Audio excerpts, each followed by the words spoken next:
Javier Milei is in love. But not with Giorgia Meloni, or some beautiful starlet, but with a graph. Or at least the concepts in this graph.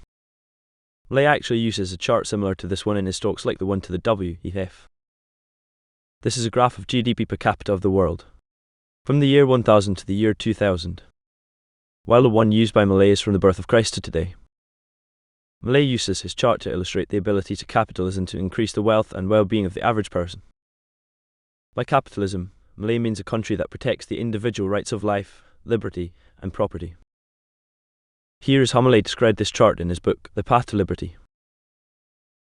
2% growth, that is to say that the world grew at a rate of 0.2% per capita per year. In other words, nothing. You need more than 3,500 years to be able to double the income per capita. On the other hand, after the Industrial Revolution, the growth rate of GDP per capita practically multiplied by 33, because it jumped to 0.65% per year. In fact, the rate at which GDP per capita grows in the first half of the 20th century jumps from 1% to 0.6%. When you look at the second half of the 20th century, the product grows to 21%. And there are studies that, taking into account the underestimation of growth in national accounts, consider that in reality the real rate at which the world grew in this period was at 3.25%. In turn, if entering the 21st century, the world was growing at 3% with a crisis in the middle, and everything, and if corrected by this effect of underestimation, it could go to growth rates of 4.20%, 4.25%.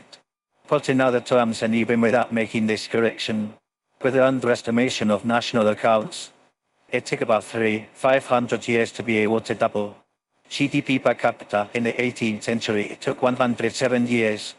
In the 19th century, it took 66 years in the first half.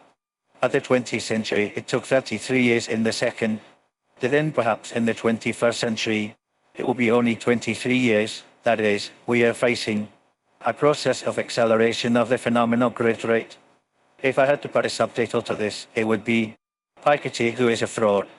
In fact, when you look at the countries that duplicated their GDP, the first one that did it was the United Kingdom between 1780 and 1838. It took 58 years. The United States, which was the second, did it in 47 years, starting in 1839. Last time.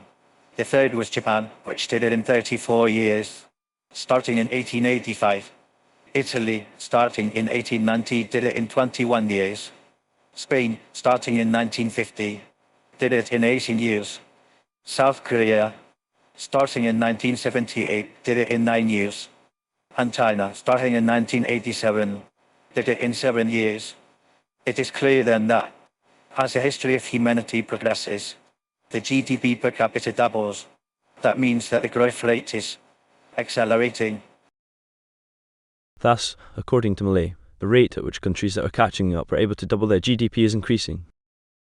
This is good news for Argentinians, as it implies, according to the data, the income of Argentinians could grow up to 4 times under Milei's presidency.